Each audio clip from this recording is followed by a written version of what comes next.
Moviesucktastic is a podcast about bad movies and the people that love them.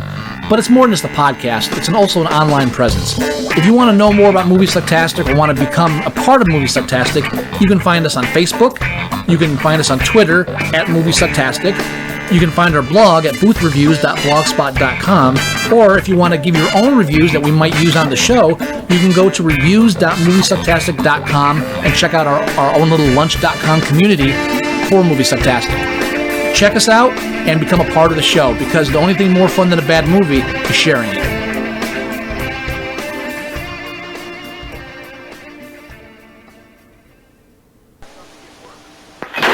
My name's Carol Joe Hummer. I come to get work.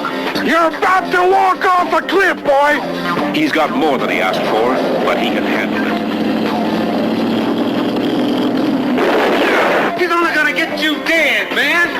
A working man who's had enough. And next time you just might not be so lucky. White Line Fever, rated PG.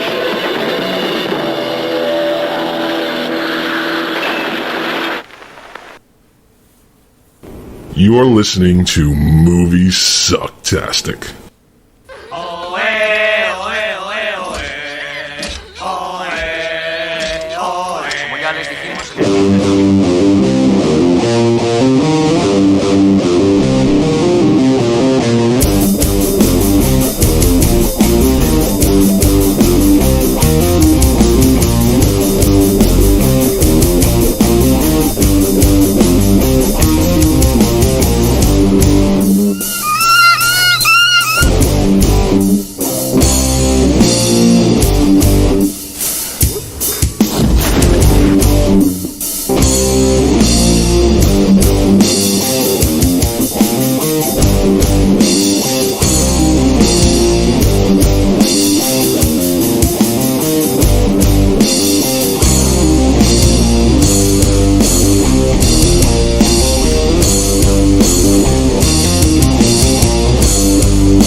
Dude, no! Oh!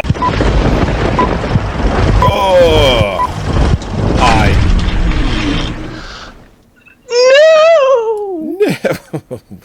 I mean, welcome everybody to Moviesucktastic. Yeah. Oh yeah. How are you? I am good. Apologies for. Are you going to turn off that thing so I don't echo anymore? Oh yeah, I am. Thank you, sir. Okay. Don't explain it. No one cares but me. This is true. This is very apologies true. for the last couple of weeks we weren't able to record, and it was all my fault. I am sorry. I'm sorry. 1 week was my fault. I was taking my kids to go see Santa. Yeah, it's my fault for not believing in gosh. Well, as we say, it's one of Santa's helpers because, yeah. But no, I did intend to record that night. It's just that I was not going to get home in a timely fashion to do it. Yeah, it wasn't going to happen. But we're here now, thankfully, and we're here to review one of our 1975 films, my challenge to Joey, White Line Fever. Yeah. Now, White Line Fever, of course, is about the cocaine trade, right? I wish it was. Yeah. This movie. No. I'm watching this movie, and halfway through, I just look up at the ceiling. I go, fuck. God. I'm going to have to let Scott know how much I dislike him right now. I made Holly watch this one with me. So, oh, boy. Oh, yeah. Thought you loved her. But it's Jan Michael Vincent. Yeah, it is. And I never followed through, but I so wanted to have you play, instead of the trailer at the opening, I wanted you to play the Jan Michael Vincent skit from Story of Rick, from Rick and Morty. Oh. In a world full of Jan Michael Vincents. I'm Carl Joe Hummer. I'm here for work. Like that scene isn't in the film. It's in the trailer. Right. He comes barging through the door, and he just points the gun right at the camera. I'm Carl Joe Hummer. I'm here for work. And that's not how that scene goes. I mean, he does barge in with a shotgun, but It's like He doesn't introduce himself. They've met already. That's not how you're gonna get work there, Carol. Yeah, this film is like your basic truck convoy decade trucker film. Yeah. With a little bit of Walking Tall mixed in. Yeah, especially even on the poster, it says he's a what is the tagline? He's a average working Joe, and he's not gonna take it anymore. Something like that. I don't remember. Yeah, Carol Joe Hummer, a working man who's had enough. There you go. White line fever. And in the movie poster, no sleeves. I don't remember that in the film. That's weird. And the girl he's holding is like 14, so I don't know what's going on there. Yeah, right. It almost Okay. seemed like this was concept art before the movie got made. Yeah, and the truck will fly. So okay, back up. What? Look at our budget. Truck's not fucking flying. I don't care what you put on the poster. Made a lot of money though. We talked about it. Yeah. The last episode that it made $35 million at the box office. But you know what? This is like before like home video. This is even before cable was big. You had to go to a movie theater to see a movie, That's right. or you watched it on the few cable channels that there were, or you waited for when they had it on TV with commercials on like Friday night, Saturday night. Yeah, That's it. It's pretty like much. it's really hard to put yourself in the position where, well, what are we gonna do? We're gonna watch a movie. All right, where? It wasn't obvious back then. Sure. So Back then, it was the land of drive-ins and movie theaters. how do you think Any Which Way But Loose was the number 2 film of the year under Superman? Because some people don't want to watch a guy in a suit, That was and on. there's no other choice. That was actually on the other day. And that's even before like the octuplexes. Yeah. We're 75. We're talking if you go to a theater, they might have 2 screens Yeah, because it's a big theater. Yeah.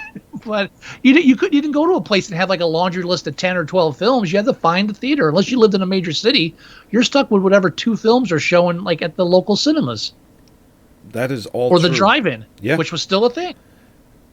That is all. I don't true. know why I'm defending White Line Fever so fervently, but I'm just saying. Well, we're no. it was I a think different time. We're just trying to explain why in the hell it made $35 million, and that is why.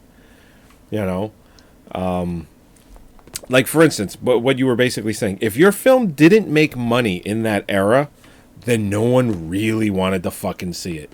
Like nobody Right. gave a shit. And everything made money because Everything made money. The market was so small, except and even the fringe outfits would make money because they would show the stuff no one else wants to see. Yeah, You had your underground cinema. I mean, it's how the term blockbuster came into play, because all these theaters would show 1-2 films, and sometimes they would be large. Like Jaws came out the same year as this. lines around the block. Exactly, blockbuster. I remember as a child standing online to see Star Wars, and I also remember standing online to see E.T. and we had already seen Tron, and a woman was walking by counting heads, and she would say, "We're seeing if there's enough people for E.T. Because there might not be enough."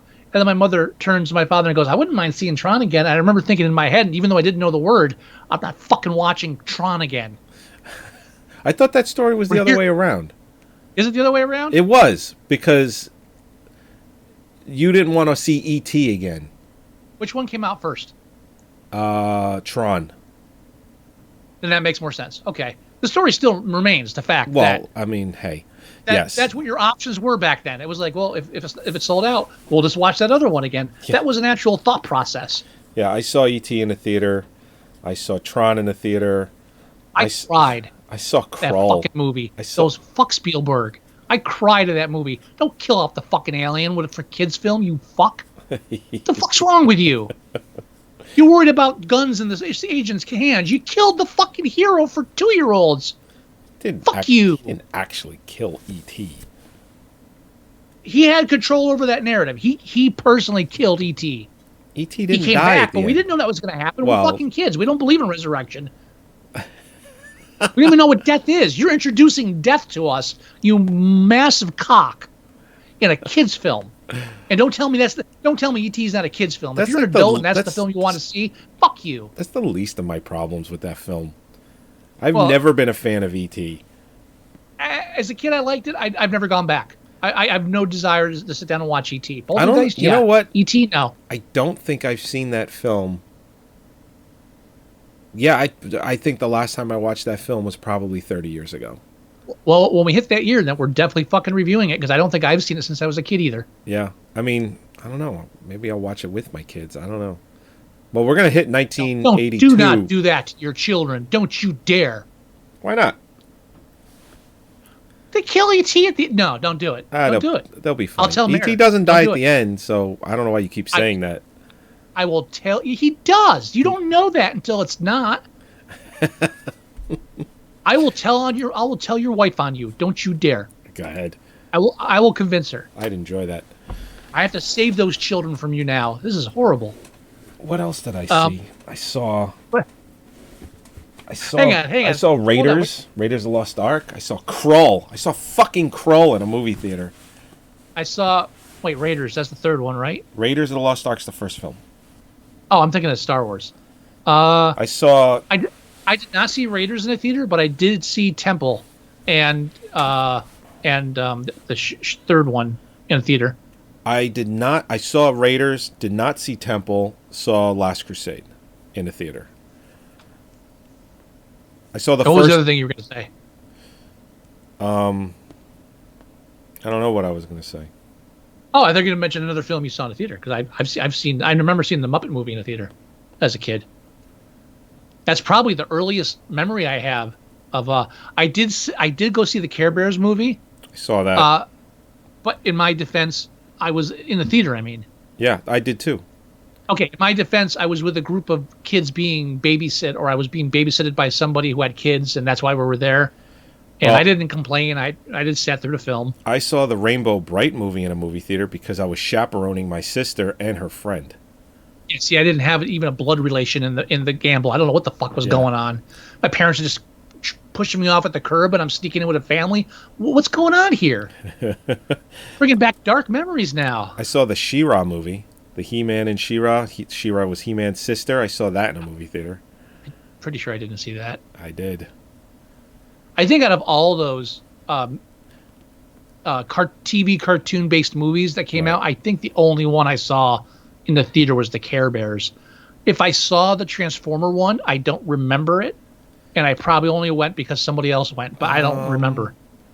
That's the only possibilities. I've never even thought of seeing anything else as a kid. Shit, I think I did. I don't remember, and I usually remember this stuff pretty well. I either saw the G.I. Joe movie in a theater or the Transformers film in a theater. I don't think I saw both. I have a feeling I was actually in a theater while the Transformers cartoon movie was playing, but the two didn't have anything to do with each other, so I wasn't paying attention. Like I was just there because somebody else was. Oh, I remember what You know other what I mean? movie I was. Yes, I remember what the other film. When you mentioned Star Wars, I was brought to Star Wars as a baby. That's what I was always told. I was a year old. My parents did that shit. Jesus. How old are you again? 43. 43. Jesus, I didn't know I was that much older than you. Jesus. It's only 3 years, dude. Well, apparently enough you were a baby because I saw Star Wars in the theater and I remember it. So you were 4. Are you sure it wasn't Empire? No, it was Star Wars, but it was probably during when they reran it, like for the whole year or 2 or 3 before the next one came out, because they did that back then. No, absolutely. A movie would be in the theater for like a year or 2. Yes, absolutely. Yeah, there was nowhere else to go. I mean, Star Wars is again. It's like you mentioned before. Where are you going to see this movie? You're not going to see it on cable. And I remember when I went, there was a line around the fucking theater. Literally a line around the theater.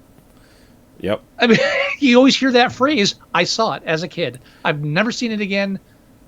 Oh, I've actually been in, outside of airport security, but there's no theater there. It's more metaphorical. I went. That point. I remember waiting in a lot of lines growing up to get in. E.T. I remember waiting in a line. I remember waiting in a line for Raiders of the Lost Ark. Tron, like we mentioned already. I remember waiting in a line for Return of the Jedi. I saw that in a theater in 1983. Hell, I remember waiting in a line to go see Independence Day because we went to go see it at the Franklin, and it was a midnight showing. So the Franklin in Nutley was showing it. I think there was only 2 screens in that theater, maybe 3. I don't remember how many screens. There's 3 screens in the Nutley because I was a projectionist there. Oh, okay. So there was the main one, and there were 2 little side ones. We saw it in the great room, the main one, the one with the oval, the recessed ceiling. Like the Lincoln assassination type main theater back when it used to be something. Yeah. Yeah, we saw it in there. It was a midnight showing, and the line wrapped around the block to see it, and that was like the last time that I've ever been in a line for a movie like that. I saw Karate Kid Part 2. I remember waiting in a long ass line to see that movie. Oh, I saw that. Yeah, in the summer. Actually, for a few years, I would go to spend the summer with my friend. You spent my wedding, Tony. Oh yeah. And we would I would spend like a month up there for a couple years after we moved. And here this is what the time period is, and we're talking like the 80s still, early 80s maybe. But the theaters all summer they would have double feature offers. Oh, we're talking like New York State. This isn't the city. So you could. I saw so many movies just spending the summers with him because we would go for double features all the time. Yeah, it was crazy. I mean, it just. It's it was just a nuts. common thing. For specifically, I remember there was a double feature, and one of the films I ended up watching was The Morning After. Oh God. Yeah. Yeah, which is not something we should have been watching. And I saw that and I think we went to see Karate Kid too, and I think that was the double feature. Oh my God. How fucked up is that? Wasn't The Morning After a TV movie? They were showing that in theaters? The Morning After? Was The Morning After? Oh no. The day. No, you're thinking of The Day After. Yeah. The Morning After is an adaptation of a Mammoth. Mammoth? Yeah, I think it's a Mammoth play. Isn't The Morning After? Isn't that Jason Robart, Steven Guttenberg post-apocalypse? I thought The Morning After they drop a was nuclear bomb. Oh, About Last Night. I meant to say. Wait a minute. I got the wrong end of it. About Last Night with Jim Rob Lowe, and Demi Moore. Yeah. You saw that? How old were you? I saw that in a theater in a double feature with Nothing in Common. Wow. Yeah. And you were how old? 13? As old as I was. No, not 13. We're talking younger.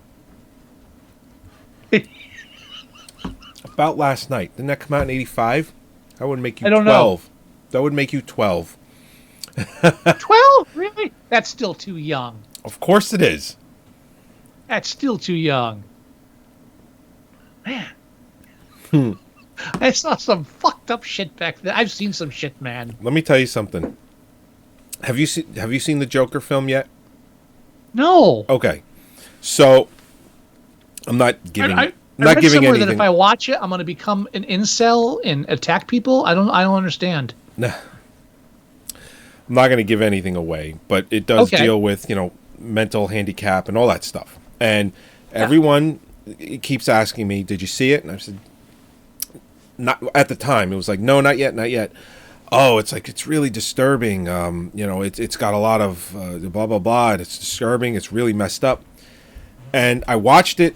I loved it. And sure, it's got its moments. But I'm watching this and I'm just saying, man, I've seen some fucked up shit. So I've seen some stuff. You're just brushing this off. You're like, what do you mean disturbing? What's disturbing about this? What are you talking about? This is just a Tuesday. So it's just the next time someone tells me about it, I'm going to just shoot back 3 movies that they should watch. I go, you want disturbing? Here's 3 movies. Have you seen The House That Jack Built yet? I haven't. Well, actually, I did see a little bit of it.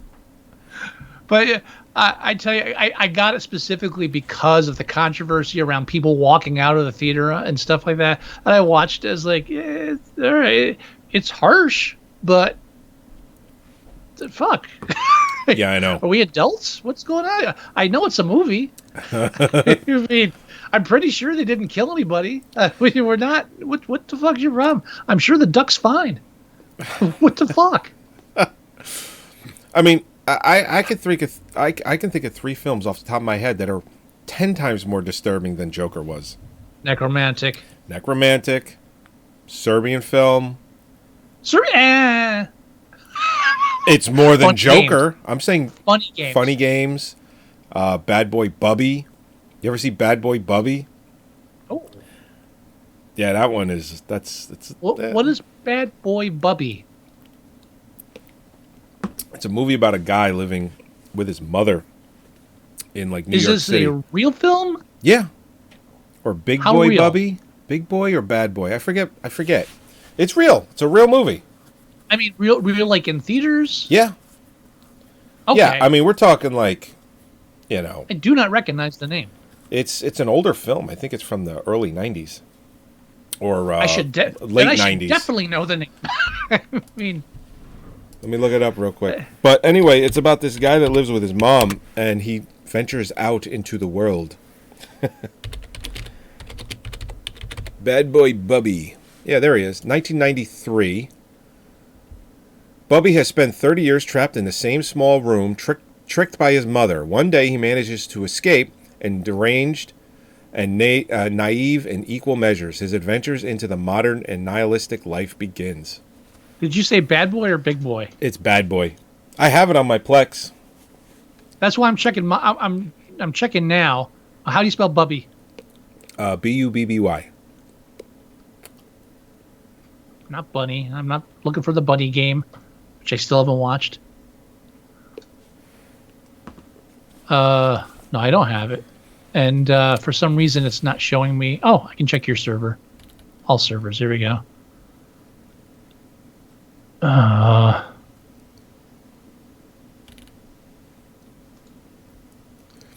there it is. Bad Boy Bubby. It's funny. The Nicholas Hope, he hasn't really done much. One of his credits is that he was he was the bad guy. It's like I would have got. Oh, it's Australian. Okay, that makes more sense now. I would have got away with it if it wasn't those kids. The Scooby Doo movie. He was in the beginning of the film. He was the guy in the costume. Really? Mm-hmm. I've got to watch this. I've never heard of it, and it's Australian, and I've been into like the Australian cinema too. So I'm surprised I've never heard of this. Yeah, it's a little wacky, that one. I mean, Australian Film Finance Corporation. That's the same corporation, I'm pretty sure, that financed Peter Jackson as well. With his earlier films, Bad Taste and Meet the Feebles. Mm. No. Dead Alive. He actually did Meet the Feebles while they were waiting for the funding for That's right. Dead Alive. We talked about that when we reviewed it. Yeah. I've never heard of this film. If anybody's going to do that to me, it's you, sir. I will say that. No problem. Anytime. Usually it's me at work saying, here's a conversation I recently had at work. So I was like, all right, I'm telling the 3 people around me because I know. Says, you're not going to know the film. But you start with the that? Incredible Shrinking... What? That's how I started it. The Incredible Shrinking Woman. And I got blank stares. With Lily Tomlin. All right, I know you don't know the film, but it's a comedy from like the early 80s, and it stars Lily Tomlin. Blank stares. They don't even know who Lily Tomlin is? None of them knew who Lily Tomlin is, and they're like 30. Oh. Around 30, 35, I think is the age range there. Probably not 35. Early 30s, all 3 of them. Fucking bastards. That's Really, Lily Tomlin, they didn't know. I had to throw out a couple movies before they realized. 9 to 5, nobody knew. Go figure. Well, if there's one film, it's gonna be that one. Oh, it was the TV. It was they have that Lily Tomlin's on that cable TV show. Oh, Frankie and what's her? Yeah. Yeah. Someone mentioned. Okay, that. So you know who she is. Oh, that angered me. That angered Joey. So. Yeah, I don't. What is that name of that show? Frankie and something. I don't care. It's two people's names. It's a dumb fucking name. Jane Fonda and Lily Tomlin. Yeah, they should just call it that. You can find it on Netflix. Yeah, they should have just named it that because that's all it is. Mare I'm not saying it's a bad watches show. it. She seems to like it. I don't care. I've never seen it. No judgment on the show whatsoever. Don't like the name. That's all. You know what was funny? My boss comes into, and we really haven't reviewed White Line Fever yet, but I'm okay. Oh, are we doing that tonight? I'm okay with that. My boss comes in and he says, "Hey," because he knows I do this podcast and I watch bad films and I talk about bad films. He goes, "I got a movie for you." And sorry. I mean, he's another one that doesn't realize the amount of film I've seen. I think. Yeah. So he comes in, or even know about that you haven't seen. That's true. So he comes in. He goes, "I got a movie for you. You can watch." I'm like, "Really?" He goes, "Yeah. It's called Iron Sky." Then he starts talking about it, right? And I said, you know what my favorite part in that whole film is?" And he's like, "I don't know what." It's like, sit down, North Korea. All right. Of course. You want to hear something weird? Yesterday at work, I brought up that's a specific line. Yeah. And explained it was from Iron Sky, and I got 3 blank stares. Of course you did. And that movie only came out 6-7 years ago. I told him, yeah, the sequel's out. Where you guys been? Well, here's the thing. I start doing other lines from the movie, and I start talking about the plot of the first film. And he's like, "Wait a minute. That's not the movie I saw." I go, "Really?" I was like, "Yeah." And then he's like, No. The plot that I saw was, blah, blah, blah. And I'm like, wait a minute. I didn't realize that there was a sequel. Oh, yeah. That came out like 4 or 5 months ago. Yeah, it's on my Plex. I haven't watched it yet. Yeah, I have it, and I haven't put it on my Plex yet, but I was like, shit. So I told him, I go, "You watched the movie? You watched it in reverse?" Because it was on Netflix. So I said, "There's a first film you need to watch." And it was like, "Really?" I go, "Yeah, there's a first film you need to watch." Yeah, remember? I go, "You don't need to watch either one to get it. You don't need to watch either one to get it, but you should watch the first one." Yeah. But you were saying about there was like a 3.5 minute teaser trailer for a sequel like 4 years ago. Yeah, it was Sarah Palin goes in the Middle Earth and there's like dinosaurs. It was Hitler riding a T-Rex. Yeah, that's basically. I'm pretty sure that's basically what they did. Well, that's in the sequel. Hitler is riding a T-Rex. Yeah. Yeah, it's on the movie poster, as I'm saying. Yeah. Oh, okay. So it's like zombie Hitler on a T-Rex. They probably cloned him, dude. Come on. They've been his face is cloning Hitler since the boys from Brazil. Get hip, Joey. His face is all fucked up. I don't remember if he's a zombie or they brought him back from the dead. I don't know. Speaking of fucked up faces, Jan Michael Vincent stars in the film White Line Fever. He does.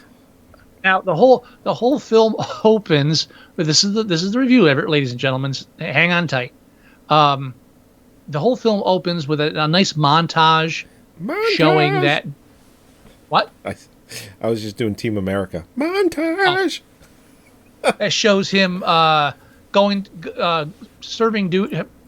overseas, war, whatever. I'm assuming Vietnam at that point. Finds a wife, gets married, decides that their lifelong dream is to buy a truck together. Okay. And goes back to his old hometown, but things have changed now. The trucking company is involved in smuggling cigarettes and no. Well, that's the thing. My wife Holly went like away and missed that part of the plot and came back. Right. She says, "What's the big deal?" She says, "Well, they want to make them smuggle." She's like, "Oh, really? Drugs, right?" It's like, "No, slot machines and cigarettes." She's like, "What?" Yeah, no. Honestly, that's what they showed. What the fuck's the deal? Shut up and smuggle the stuff. Yeah, make a few extra bucks. Who the fuck cares? You're not killing anybody. Well, not yet, until this guy starts poking around. Yeah. It's like, I ain't going to do it. And then he gets, he basically gets blacklisted. Nobody would hire him because that trucking company has basically put out the word, do not employ this person. And that's when he goes there with a shotgun and demands work, which they give him. And then that seems fair, right? Yeah. And then he goes and he's right before that happens, he sees his old friend Slim Pickens. Hold on, real quick. Yeah. And we're skimming over why this is moving fast. It sounds like it's moving fast, but it's really not. Anyway, yeah, Slim Pickens. He shows up. Yep. And apparently you're doing a good job. Oh no! So apparently Slim Pickens was in business with his father.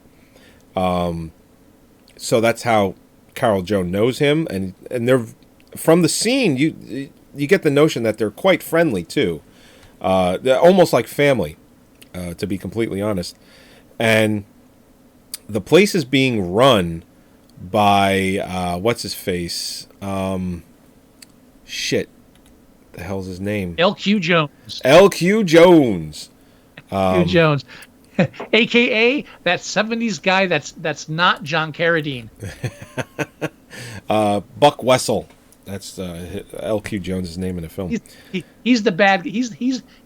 I'm pretty now. Correct me if I'm wrong. He is the crime kingpin, if I'm correct. Yeah, he runs the he runs the show. He runs the show. Yeah. He is right underneath the people that own all the trucking businesses. The something. What was it called? Name of the business? Something Glass. He's a major kingpin of the. He doesn't run. He's not the top guy, but he's high enough. If you were to put it in mafia terms, he's a made guy. Yeah. So okay. He's calling You're Italian. I'll go with you on that. Okay, that's not why I went there, but I'll take it anyway. I asked for it. I'm gonna spend a whole weekend, and I'm gonna make a montage of every Italian joke on Family Guy ever, just for you. That's not out there already. If you just look that up, there isn't a video for it. Whatever it is, I'm sure it's shoddy and incomplete. I will make sure it's complete, sir. Because every time I see it on that show, I think of you. Well, the first Italian joke that I ever saw on that show was I think it might have been the first or second season, and it's where where Brian goes to the Italian restaurant and gets kicked out, and he's like, "That's not Italian. You got 7 Mexicans cooking in the kitchen." Oh no, I'm talking like when they show the Italian pizza guys making a salad, or I know what you're talking about. My favorite one is where they're taking they're tutoring. What's the kid? The boy. Stewie? No, the old guy. The old boy. The son. The son, yeah. I'm drawing a fucking blank. What's the son's name? I don't remember either. Really? Is that how bad we're getting? Are we getting that old? I can't remember the fucking name of the show I watch like at least once a week. Yeah, I don't. I mean, I could just. Yeah, I'm just gonna look it up real quick because, here's the thing. Chris. That's what it is. Here's the thing with that. Whenever I listen to a podcast and people go on a tangent and then they're like, "Oh man, I don't remember that," and then they move on, I go fucking insane. So that's why that is why I do that. That is why I do that for our listeners. So it's like I have to look it up because I know there is a large portion of people listening that feel the same way. No argument from me. I finally remembered Chris, but they're tutoring Chris. They're taking him to different periods in history, and they're like the 1700s for England and France, whatever. And they go to Italy, and it's a bunch of guys banging rocks, going, "Hey, oh." And I'm going to do it for you, Joey. Yeah. Anyway. And dear Christ, Family Guy's been on for 18 years. I know, right? Holy fucking shit. South Park's been on for 23. Simpsons, I don't even want to talk about it. 30 or 31. something like that. I said I didn't want to talk about it. It's 31 years. I said I didn't want to talk about it. But anyway, yeah. So L.Q. Jones's character is high up the food chain. He's basically the bad guy in this area. Yeah. So after the whole truck thing, after the whole, he takes the truck. And they try to like sideswipe him or pull a Fast and Furious hijacking. Yeah. But he gets the upper hand on him somehow because he knew in advance. I don't know how, but that's irrelevant. Well, he was driving with what's his face? His he has a black friend, yeah, and I guess it's that his son. Pops. It's Pops. Dinwiddie. Yeah. So and his son works with him too. It's his son, right? Yeah. Yeah. And he introduces Carl Joe to his son, and his son is basically does everything but call him a hunky. Yeah. Fuck off, Whitey. Or crack. Basically. Yeah, basically. And you know what? Rightfully so. That's fine. But Pops likes Carol Joe. He never has a problem with him. Jan Michael Vincent rolled with it. He's like, all right. Yeah.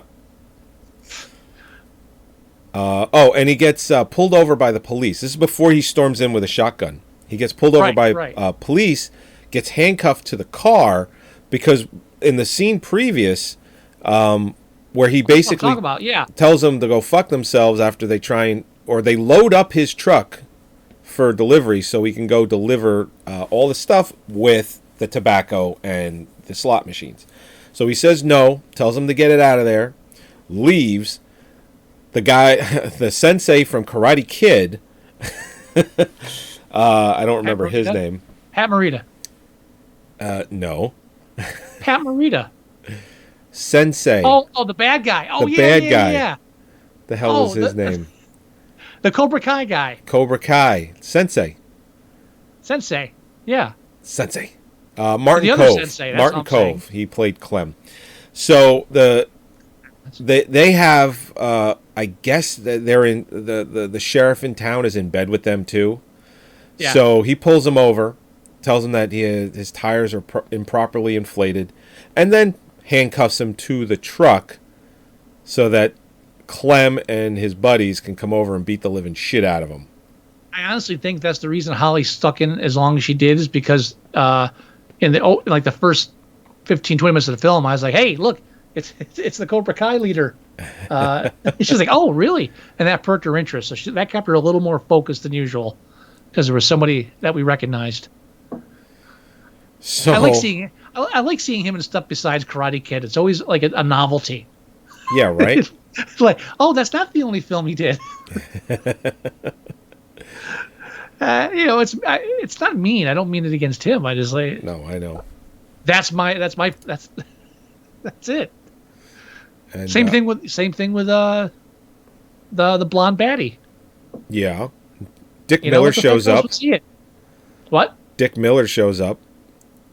Oh, Dick Miller. That's right, a young Dick Miller. Well, he was never really young, was he? I don't think. Maybe in Little Shop of Horrors.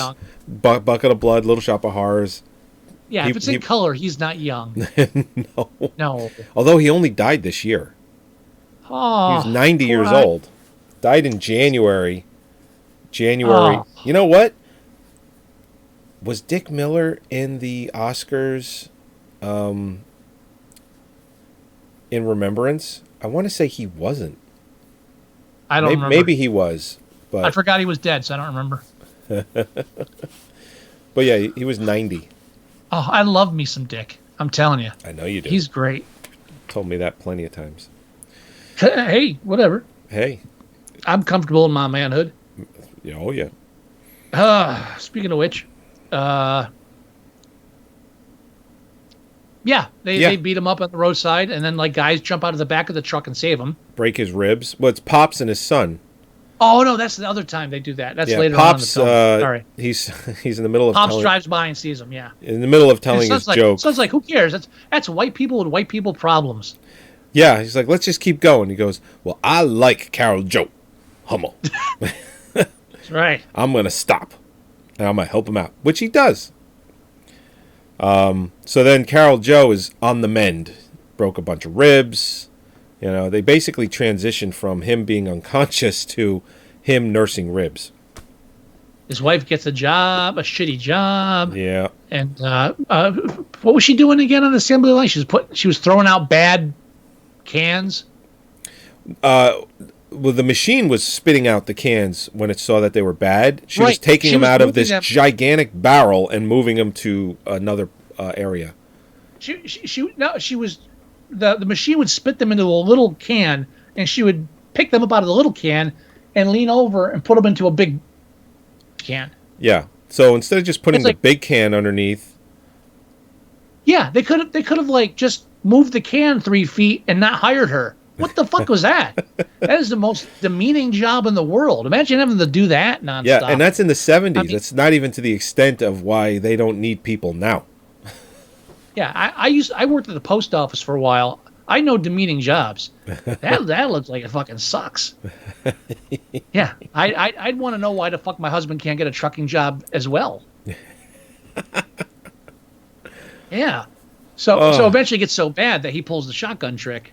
Yeah, But he shows telling up with a you that one. shotgun. Well, Just shows first, with a shotgun. he tries to go get work elsewhere. He's already been blacklisted, so he can't. Oh yeah, I was fast forwarding past the blacklist. Yeah, I'm saying so things get so bad Yeah. that he shotgun thing shows so up with a shotgun. So him and Pops, riding shotgun, literally, Right. and he's being chased down by the sheriff and some of Buck's guys, and unsuccessful. So and then They're not good at it. no, they're pretty awful. So it gets so bad. So after they do that, he comes home with his wife and finds his truck's been vandalized. That's right. And then they go into his house and find that they've killed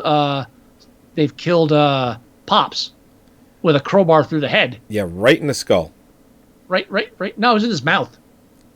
Oh, was it his mouth? I thought it was. I'm pretty sure okay. it was like in his. He's like, it was in his mouth through his head. Oh, That's the way I remember it. okay. I'm not saying I'm 100% right, but I'm pretty sure that's what it was. You're probably right. So what happens after that? This is the part I want to get to, and stop me if I'm jumping on something you were going to say. Okay.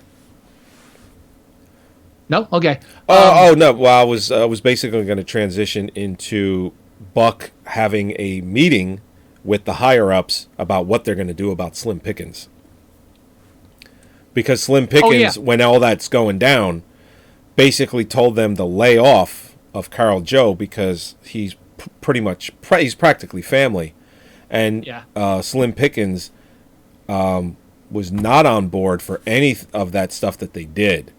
So Buck has a meeting with the higher ups about what they're going to do about Slim Pickens, because they're afraid that he's going to be a problem.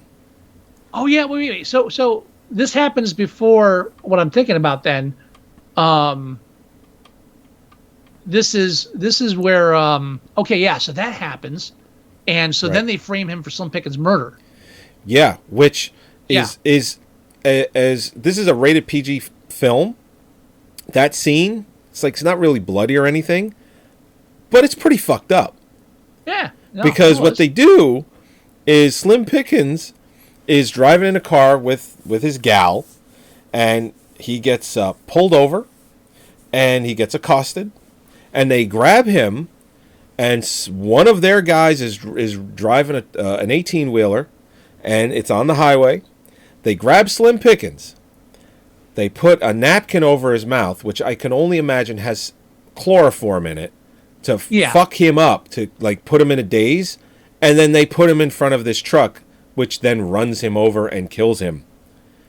Which they then say is Carol Joe driving the truck, which makes no fucking sense, because one, it ain't his truck. Two, he's not on the road at that time, but they frame him. And they go in, and they have a trial, because they tell him, his lawyer says, listen, if you plead guilty, we can get you out in 6 months. And Carl Joe is like, well, what am I going to do in 6 months when I'm out? my name is going to be all smeared and everything, I'll take my chances because I didn't do it. And his wife is like, why don't you just take the 6 months? And he's like, no.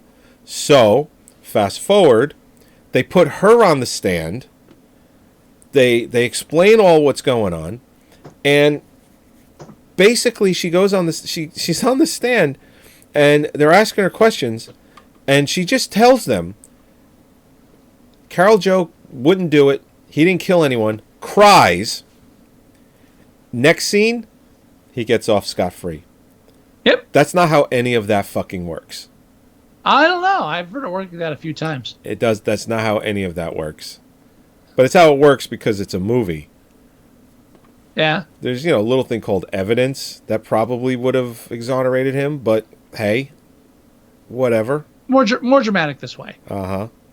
Right. Well, so I was leaving out that part. When they come back from him getting out of prison, Right. They come home to find his truck vandalized, and when they go upstairs, they find Pop's killed. Yeah. Yes. Right. So apparently they're sore losers. Now, here's what happens next that bothers me a little bit. Oh, really? He gets all the truckers, and they bum rush the crime headquarters, and Jan Michael Vincent beats up the bad guy. Yeah. Buck. Yeah. Everybody beats up everybody. But Jan Michael Vincent specifically chases down Buck and kicks his ass. That's right. And then like the higher ups, the board members are like, hey, I'm glad you sourced that out for us. Good job there. And I was like, holy shit, you guys could have done this like 2 bodies ago. Yeah. The fuck was this? When was this camaraderie? It took like 2 deaths for you to decide, hey, let's stick up for Jan here. The fuck? You could have beat him up in his office and solved this. Why? Man, that bothered me. Not as much as what's coming up though. And I'm pretty sure you know what I mean. I'm pretty sure this scene pissed you off too. Let's not get ahead of ourselves. All right. So moving on from there, Carol Joe gets all of the truckers, and they go meet up with the big muckety mucks, and they basically tell all of them that. And it's because they beat up again because they beat the fuck out of the bad guy. Yep. In their town. Basically tell Carol Joe that he could run the whole show as long as it's under them. That's all they needed to get a union going. Just beat somebody up. That's it. Sorry. So Carol Joe and all of the guys, basically, they tell them, come work for us. Carol Joe will be the head of, the head of everything, and everyone's going to be happy. You make a lot of money. You got a promotion. We got a union. We got rid of the crime. Happy ending. End of story, right? Carol Joe basically says, no, I don't trust any of you, and I would like to drive independently for myself. I don't know about the rest of you, but that's what I want to do. And of course, they all are with Carol Joe, so they all leave all of that on the table and they leave. So after that, Carol Joe goes back home, where they beat the ever-loving shit out of his wife, and they set his house on fire. And they barely make it out alive. Now, doesn't she die? She does not die. I thought she died. She does not die. Oh. That's probably wishful thinking at that point. Yeah. Well, because at this point, it's suspiciously like Walking Tall. Yeah. I mean, really, really that bad. So they both end up at the hospital. Right. Jan Michael Vincent leaves the hospital. Yes. Well, not before he talks to the doctor that tells him that his wife will make a full recovery, but will realistically never have children. And lost the baby. Oh, that's right. She was pregnant. She lost the baby. And she hadn't told Jan yet. No, he knew at that point. Okay, because I remember that weird scene where she's holding hands with like his trucker friend talking about the baby. I'm like, is he fucking her? Because if he's not, he better start, because this is a confusing scene. As a matter of fact, there was some dialogue traded between the two of them where she's talking to his friend, telling him that she's pregnant and she's thinking about getting an abortion because now is not the time to have a kid, and they'll always have kids later, blah, blah, blah. Then, after Carol Joe gets released from prison, his name is Clear. She has this conversation with him saying, I don't want our baby to not know their father. And I'm like, okay, so he knows, but they didn't bother saying that. They didn't bother saying that earlier. But the way she said it in the car was that he knew. And then the next scene, you find out that he didn't know. Well, it's like, well, why is the dialogue skip some of this stuff? But the dialogue was so some of this stuff poorly if you want those 5-minute montages of like the countryside in Arizona. Yeah. Sorry, I didn't mean to talk over you there. Isn't this film in Texas? Whatever, same thing. They were driving all over the place. Yes, it is in Texas. Okay. But I'm sure that part of their route was driving through Arizona or New Mexico. Probably. I mean, let's assume. Sure, we can do that. Yeah, we can do that. So they kill his child, and make his wife barren. So this pushes Jan Michael Vincent to the extreme, and so how does he respond? He went right to his house and got a shotgun in his truck, right? Yeah. Well, yes, he did. And did he go where did he go before he went to the corporation? Anywhere? Oh, I don't think so. I don't remember. I don't think so. Yeah, because they said he's coming here, and they show the armed guards. And they have the big gate. I'm like, oh Jesus, it's over the top. I get it. And he's got the shotgun. They specifically showed him grab the shotgun, and he's fucking pissed. And there's the headquarters. He's like, oh, this is gonna go down. This is gonna be like the end of fucking Roadhouse, you know? and he smashes through the fence. Right. Drives. Which is the cover of one of those posters. There's this like driving circles. He drives right through the middle of it, smashes through their company logo, and then passes out. That's Woo! That's it. What the fuck was that build up for? Really? He was Jan drive. That had to be a last minute decision. Listen, that had to be a last minute. You know, we got the scene all set up, but we got nowhere to go. We don't have a budget. We don't have any stuntmen. It's all right. Listen, it cost them a lot of money to jump through that logo. I can't. That can't have been the big what? Oh man, that was almost as disappointing as the ending of the film. That was so fucking bad. Do you want us to tell it or can I? Please tell it. You're probably gonna tell it better than I. So Jan Michael Vincent is smashed up in the truck. He wakes up later to find himself at a hospital. He's obviously upset, and they come in a wheelchair. I mean, he's not. He's in a wheelchair because he's in the hospital. He can. Right. Someone comes to the hospital, his room, and said, you got to see this. So they put him in a wheelchair and they wheel him out. He's like, who's here? So they say, everybody. So they wheel him out, and so his unborn child is dead, wife is barren, he's been fucked up, but all the truckers have surrounded the hospital and they're staring at him silently in solidarity, and Jan looks into the camera and gives a little smirk, and with that smirk, the movie says, "Fuck you." No, that's not totally it. What am I missing? His wife in the window staring on, going, all of this just for this. They show his wife, who is now awake, who knows that she's barren. You see her in the window. She's not smiling. She's not happy. She's just kind of there.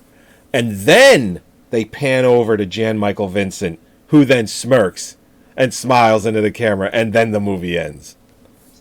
Oh, well. All because I didn't want to ship tobacco and slot machines. I bet he goes to church every Sunday. Oh, man. Man, oh, man. What a terrible fucking movie. It uninspired. Convoy's actually a better film. I think it's Convoy is. I would consider Convoy a classic compared to this fucking piece of shit. All right, but it's not a good film. No. Okay, just want to clarify. No. All right. No. Oh man, I expected so much more from Jan Michael Vincent, and you know what? I don't know why. It's weird. I don't understand. This movie's so bad. Yeah, and I never really heard of the director, and there's probably a reason for that. I mean, Who is the director? he just did a bunch of shitty Jonathan movies. It was like, Kaplan.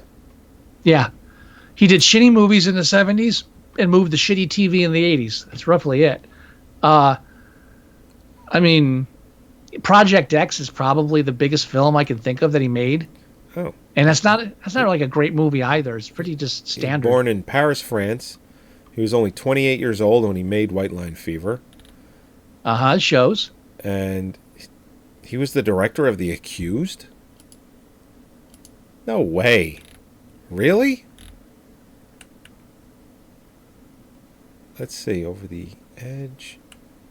Project X. No, he... Okay, so...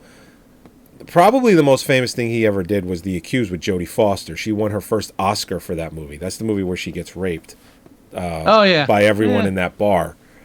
Unlawful Entry. Is that the one with Kurt Russell? No. Yeah, it is. Oh, Unlawful Entry. Yeah, that's the one. Kurt I thought you were Russell, talking about The Ray Accused. Liotta, Madeline Stowe. Yeah. Let's be fair. The Accused movie, a gang rape in a film is definitely going to get you an Oscar nomination. I don't think it's a very uncommon. Well, she won the Oscar. Yeah, there you go. Wow. I like Jodie Foster. I'm not arguing about that. He does mostly TV. Well, he hasn't as I said, he hasn't done anything since 2014, but he was only doing TV. Oh, the guy that co-wrote it with him though, he's done some stuff. Broke down. And by some stuff, I mean Johnny Handsome, Cadillac Man, and Bad Girls. Johnny Handsome, huh? Yep. Is that the one with Mickey Rourke? Uh-huh. Oh, Actually, boy. a decent film. This is the one where he got I know reconstructive surgery, right? Like he was all deformed, and he got Yeah, it was a nice little film noir. I mean, I don't even hate Cadillac Man. It just didn't do well. Bad Girls, I had never seen it. Who cares? Bad Girls. Was that the Western? Yeah, that's the female Female Young Guns, basically. Yes. Yeah. Okay. That's what I was going for. Ow. You got a guitar under there? Apparently this mic arm is in the way. Go figure. If only I had another hole. Oh. All right. So we're looking at rating. What do you want to rate White Line Fever? Now, it's a little high for me. It's a 6.2. Oh, it's definitely too high. It's not below 5 bad. I think 5 is appropriate. There's nothing spectacular about the film. They just were competent enough they could make a full movie. Yeah. You know? Definitely. I have 5. Yeah, you're just average. What else do you want? Zoinks. I think there's a lot of 6s and 4s out there because no one understands truly what a 5 is. Yeah. Yeah. I think they think their 5s are like 7s or 3s. And so they're kind of off. They don't have no true concept of 1, 5, or 10. They just play in this gray area. Yes. Yeah. No, that sounds... Yeah. I've seen the 1s and the 10s, Joey. I know. You know? I know. Now, you are going to challenge me to a film now, right? Yes, I am. Now, I have a handful of films. I'm assuming we're staying in 1975. Oh, well, okay. So our format has changed, just so everybody knows. We started in 1973, which was Scott's birth year, and we challenge each other based on the year. If one of us feels... I'm older. He is a little older. So if the person that is challenging the other person feels that we've exhausted that year, that person could move us to the next year. So we started in 1973. We are currently in 1975. And so the big question every week is, do we stay in the year or do we move on to the next year? I'm not ready to move to 1976 yet. So we are still in 1975. All right. Now, let me make sure I'm not showing anything here. All right, so I'm not looking at anything on my screen. Okay. I don't want to cheat. What direction are we going in?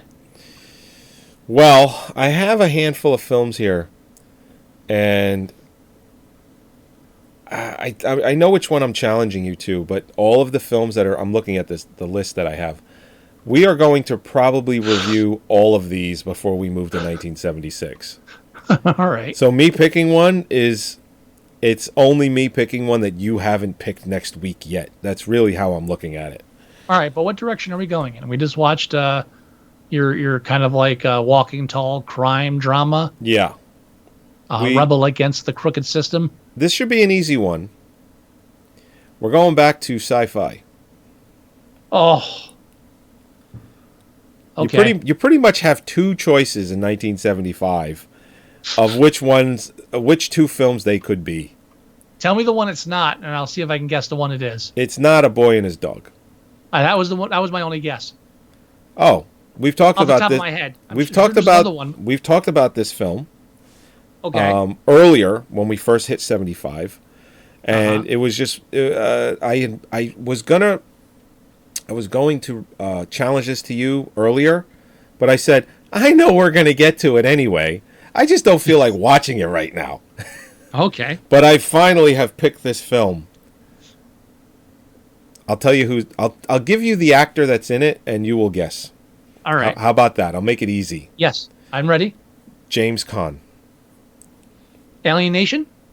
No, that came out in like 1988. I don't know. I don't have no real concept of time, Joey. You know this.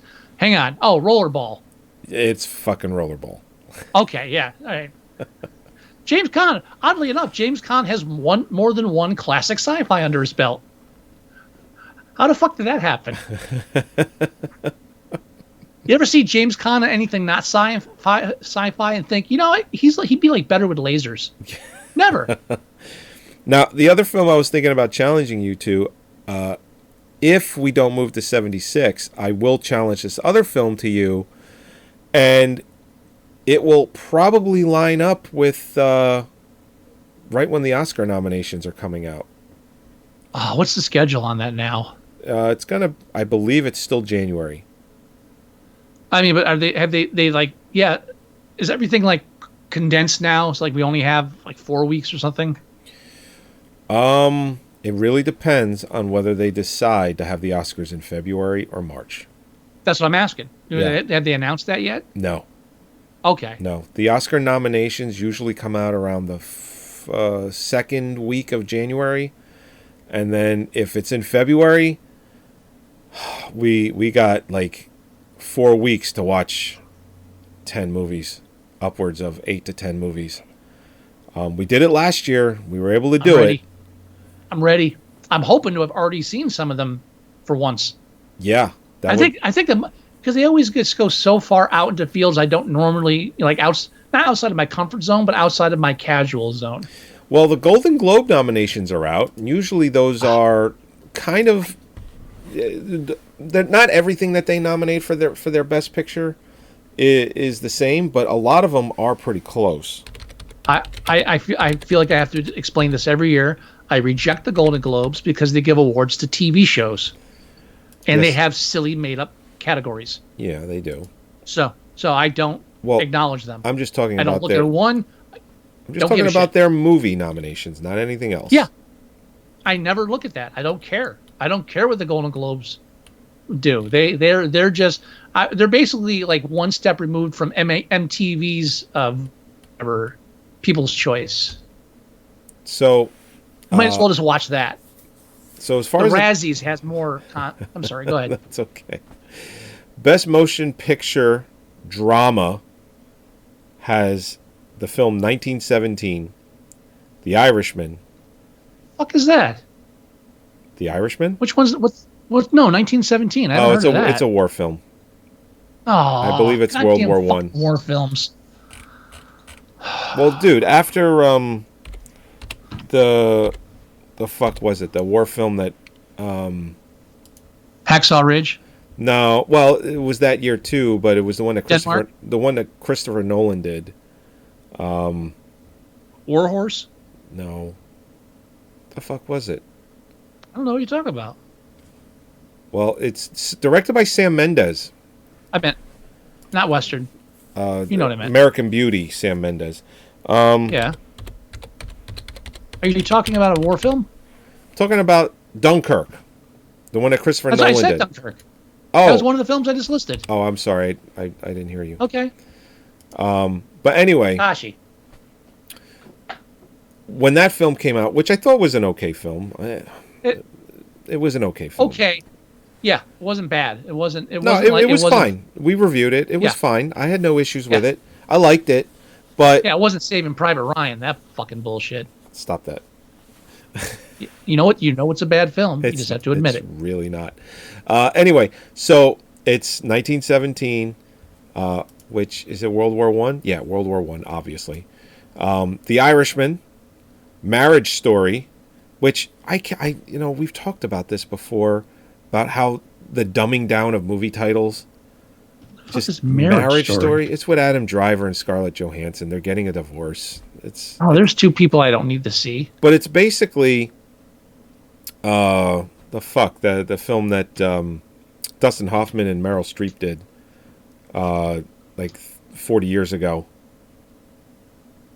What was it? Oy. Man, I don't know. I'm drawing blanks today. You're not talking about Ordinary People. No. Okay. I'm going to get it. It won Best Kramer Picture. versus Kramer? Kramer versus Kramer. It's basically, it's not that exact storyline, but it's two people getting a divorce and a kid's involved.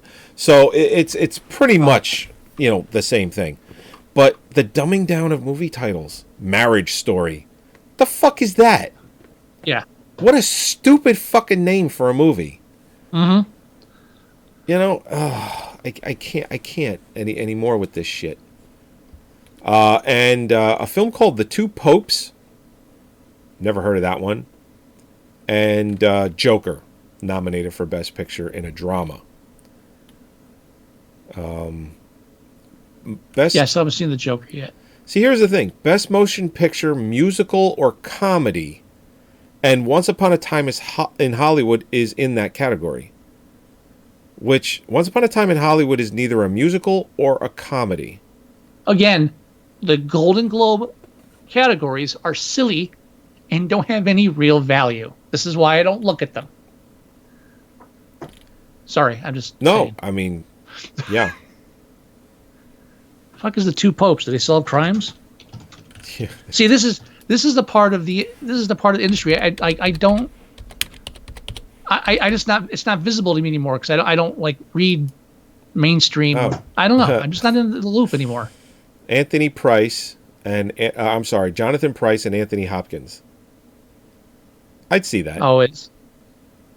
It's Pope Francis and Pope Palpatine. Yeah. Yeah. I'd see that. Yeah. Again, this is the kind of stuff I don't casually watch. It has to be like a challenge or like, oh, you have to see this. It's art. It's like, oh, okay, let me take a time out to see art. Then I'll go back to finishing the John Wick trilogy. You can't be watching like serious shit all the time. Although, was it like last week? Holly says, you know what? Let's watch a movie, but comedy. It's all right. Do the filter on Plex, comedy only, right? Yeah. And scrolling through it, it's like, this is all still dark shit. What the fuck? It's like, where's the actual comedies here? It's like 1 out of every 10 was an actual comedy. Everything was either like dark comedy or drama that was listed under comedy too, because you laugh at one point. It's just, what the fuck's wrong with me? Damn it, lighten up. Speaking of lightning, speaking of lightening up, Rollerball. We're on it. Real quick, Rollerball. I saw Last Blood. Oh, I haven't seen it yet. 89 minutes. Okay. Didn't need to be made. The last one was still superior in my opinion. Oh, the one from '08. Okay. Yeah, but not bad. Semi-cliche, expected. It's Rambo. Violent ending, obviously. Right. Fun. But then, and it has a great ending. But then they do a montage of all the previous Rambos during the end credit. Okay. Just to prove to you it's the last one, and then they pull like a fucking what's his name? I just Richard had it in my Crenna? fucking Richard head. Crenna. Richard Crenna. No, they pull a Paul Walker. Oh. Kinda. Because I immediately said, yeah, the Paul Walker ending was less fucked than this. So, if you stop watching when they start doing the Rambo montage, you'll be a happy person. I have to watch it now. But it was fun. I mean, it's fucking violent. But not as like there's blood, but like they have like the end sequence is like so quick that there's a lot of blood, but not really a lot of blood like you'd see in a regular slasher film. You know? Okay. It's weird. They kind of they kind of get away with it, but it's worth seeing. It's definitely fun. Yeah, I'm gonna watch it. It's definitely not. Nothing's worse than Rambo 3. Let's be fair. With his fucking Jerry curl hair in the beginning. When he starts that fight, his hair is dry, and then about, I don't know, a minute, 2 minutes into that fight scene, they obviously sprayed it down with like gel. It's like glistening. It's so bad. Yeah. Who are you? Anyway, and I Ready or Not is worth seeing as well. Ready or Not? Okay. Yeah, finally got to see that. Cool. Oh, and I finally watched Last Jedi. Like all the way through. The Last Jedi, the last Star Wars film. Oh, okay. What'd you think? All right. Yeah, a lot of people hated it. You know what? People need to fucking relax. Yeah, tell me about it. All these Star Wars people need to fucking relax. They're not supposed to be good movies. They were never good movies. They've always been bad movies. Just enjoy it. Yeah. Oh, it's not supposed to make sense. Speaking of which, picking shit apart. I guess I should bring it up now. Next Thursday, Mayor's, one of our coworkers at school. You punking out on me Thursday? Hold on. We should probably record Wednesday night next week. And the reason being is because next Thursday, one of Mayor's coworker, like 2 or 3 months ago, was able to reserve a movie theater for their school district to see the next Star Wars film Thursday night, Thursday preview before the movie actually comes out on Friday. And you're going? We're taking the kids. Are they taking you? I'm taking the kids. Okay. I'm at the point where I don't need to see Star Wars movies in the theater anymore, but my kids love them. And I took Danny to see The Force Awakens when it came out. And I remember when it came out, I bought my tickets, and the theaters were so sold out for so long, I ended up waiting 3 or 4 weeks before we could actually get in a theater to see it. That's how anticipated the first film was. Yeah, that's roughly when I saw it with Lilith. I think like 3 or 4 weeks out. Yeah. Yeah. So, and then when the second film came out, it wasn't as bad. I bought the tickets. I took Danny that following weekend. This is the first time I've ever seen a film early, like Thursday night preview kind of situation. I did a few of those back in my projectionist days. Chuck would get us free passes and get us to previewing. I actually saw Dumb and Dumber. Oh, really? At a preview the day before it was released. Yeah. Oh, cool. Yeah. So I mean, Dumb and Dumber is not like seeing, but so I see. I've been to a couple of those, not a lot, and definitely none recently, because I can't be bothered to stay up till midnight at this point to watch something. Nah. At least not in public. And at home, yeah, I'll be up at 4 a.m. But like wear clothing and shit. No. Oh wait, no. That is not true. I have seen a film early. I saw the David Spade and Chris Farley film Black Sheep. Yeah, that was their kind of like unofficial sequel to Tommy Boy. Tommy Boy, yeah. I remember It's like It's one of those films where like they should have just made a sequel. Yeah. Well, I remember it was at the time when we were going to the Lowe's Theater at the Willowbrook Mall, or the one that's right by the Willowbrook Mall, and we had gone to go see something. I think it was I want to say it was Chris and I. Yeah, and we went there, and they said, "Hey, you want to see a free movie?" And we're like, "What movie?" It's a movie called Black Sheep with Chris Farley and David Spade. I'm like, "All right, give me the tickets." So Chris and I went to go see it. Like, it was like a solid month or two before it actually came out in theaters. It wasn't very good. It was they were obviously, and it was a survey, just like, what'd you think of the film, blah blah blah, and all that shit. So we were a test audience. We were a test screening. So, yeah, the only time I've been asked to fill out a card is when we saw Avatar. We didn't see Avatar, did we? Yeah, we saw Avatar. No. Opening night. No, it was, what did we see? We saw Saw, and they showed us a trailer for Avatar, and we filled out a card. Oh, the card was for that. I thought you were saying we didn't go see Avatar. No, we saw Avatar. We saw Avatar. Okay, yeah, you're right. Okay, I forgot. It was the trailer, which is fucking stupid. It was like a 3.5, 4-minute trailer. And I'm pretty sure I wrote, no, I have a picture of it. Yeah, sucks big moose balls. Yeah. I think we saw Saw. I think. Might have been something else. Probably was. But I remember. I would say Saw. Yeah. I remember you came up to me and we saw it in one of the big theaters around here. And they showed us a trailer and they asked us to fill out a card for it.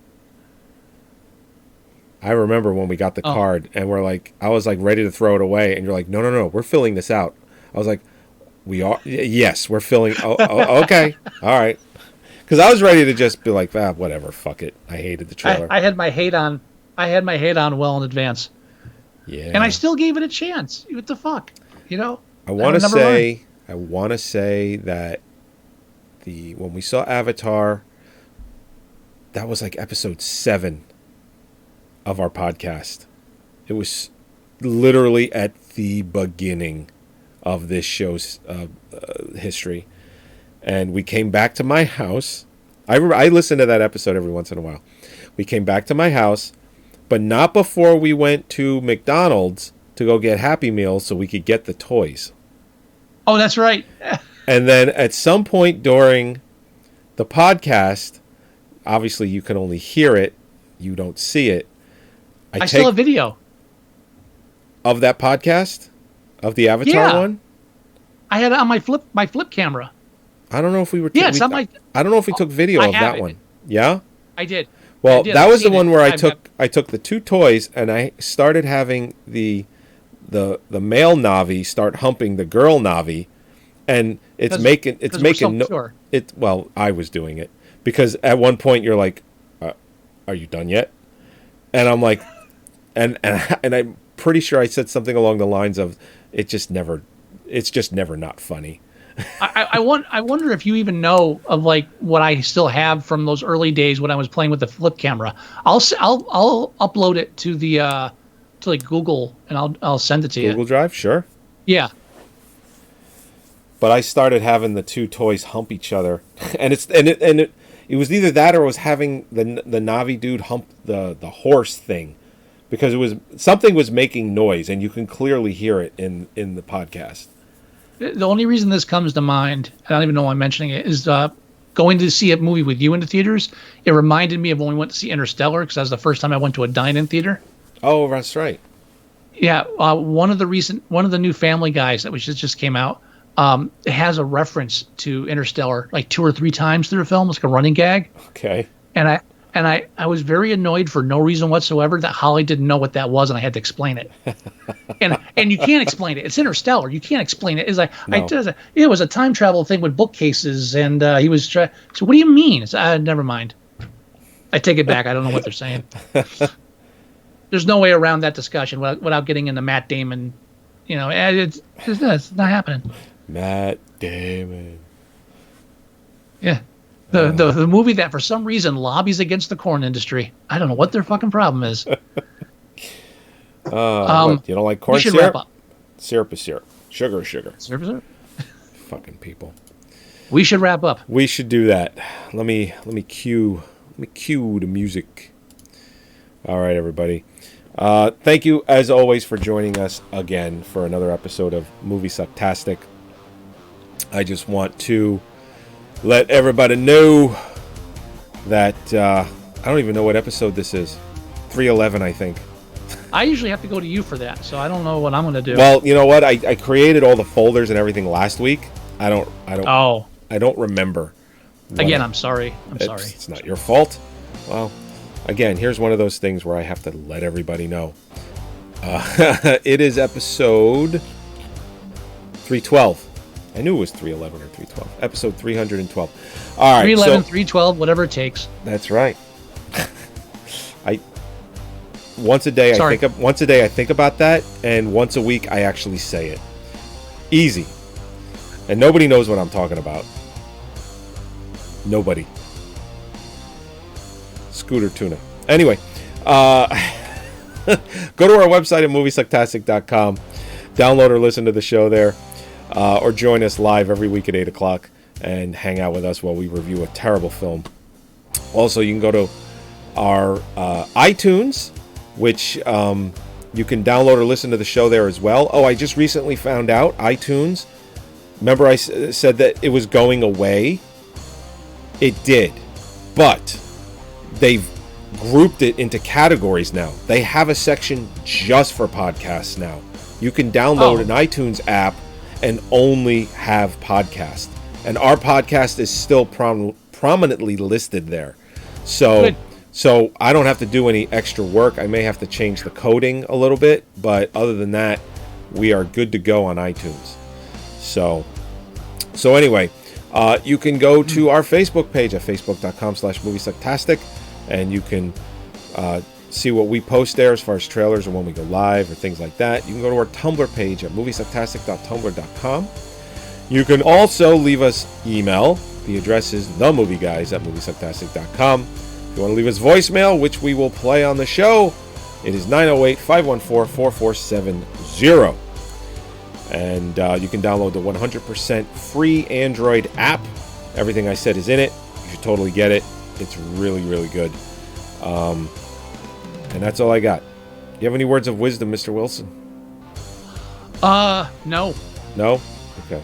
No. I'm Carl Joe Hummer, and I'm here for work. No, not even that. Not even that. Jan Michael Vincent left me with nothing. Nothing. Nothing. Well, that's the wisdom. I've got nothing. Nothing. All right, everybody. We'll talk to you next week. Bye-bye. Roll the ball.